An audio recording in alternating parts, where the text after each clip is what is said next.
Assalamu alaikum, brothers and sisters. I hope you're doing well, inshallah. So this is going to be the first proper segment of our series on the historicity of the Prophet Muhammad sallallahu alaihi wasallam. For the duration of this video, I'm going to be quoting, for this particular account, I'm going to be referring to the opinions of two Western scholars of Islam. The first is Fred Donner, a scholar I mentioned in my prior video in the series, who is a Western scholar of Islam who has published several books about early Islamic history, being a professor of Near Eastern history at the University of Chicago. And I'm going to particularly reference his book, Muhammad and the Believers at the Origins of Islam, in this video.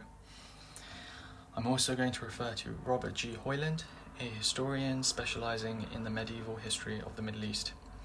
He's currently a professor of late antique and early Islamic Middle Eastern history at the New York University's Institute for the Study of the Ancient World, having previously been Professor of Islamic History at the University of Oxford's Faculty of Oriental Studies. So to start off this series in terms of accounts, I thought it'd be good to go with a fairly familiar early reference, and this is from the 8th century, and it's from a document, an account from Thomas the Presbyter, dating to 640 CE. So this account contains this particular account contains geographic information, Old Testament genealogies, and more, but two specific sentences are of interest to us here. These are speaking of a battle between the Romans and the Arabs of Muhammad in Palestine, 12 miles east of Gaza.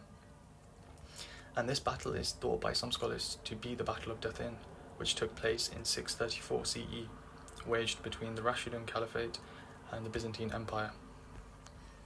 So, without further ado, I'm going to go into the actual quote and quote it word by word. So, here we go. AG 945, Indiction 8. On Friday, 4th February, at the 9th hour, there was a battle between the Romans and the Arabs of Muhammad in Palestine, 12 miles east of Gaza. The Romans fled, leaving behind the patrician Jordan, whom the Arabs killed.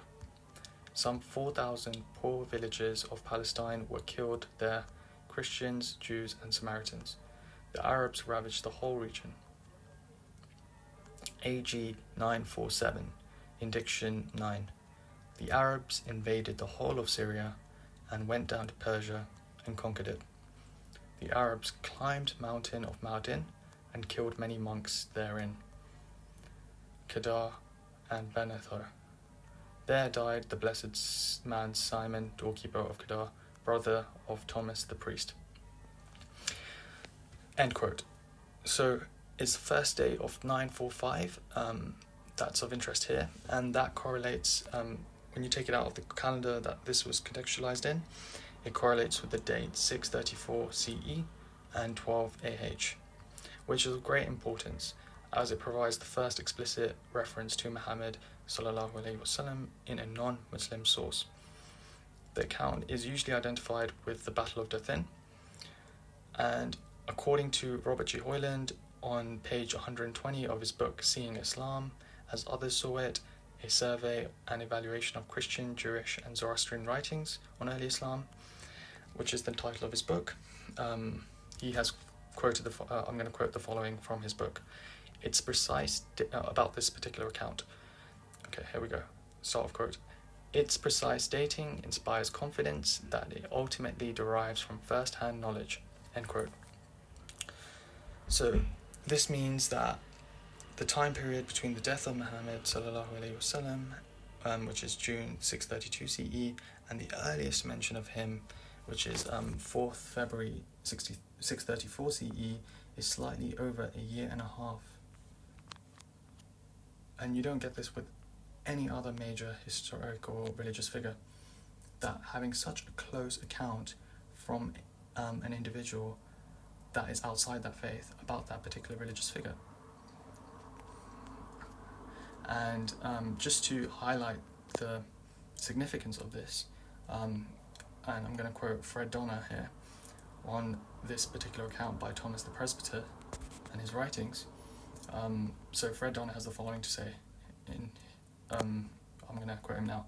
For example, an early Syriac source by the Christian writer Thomas the Presbyter, dated to around 640, that is, just a few years after Muhammad's death, provides the earliest mention of Muhammad and informs us that his followers made a raid around Gaza. This, at least, enables the historian to feel more confident that Muhammad is not completely a fiction of later pious imagination, as some have implied. We know that someone named Muhammad did exist and that he led some kind of movement, and this fact, in turn, gives us greater confidence that further information in the massive body of traditional Muslim materials may also be rooted in historical fact. The difficulty is in deciding what is and what is not factual. So there concludes the first of our segments on this topic. I hope to see you soon on the next of our series, inshallah. Thank you all for watching.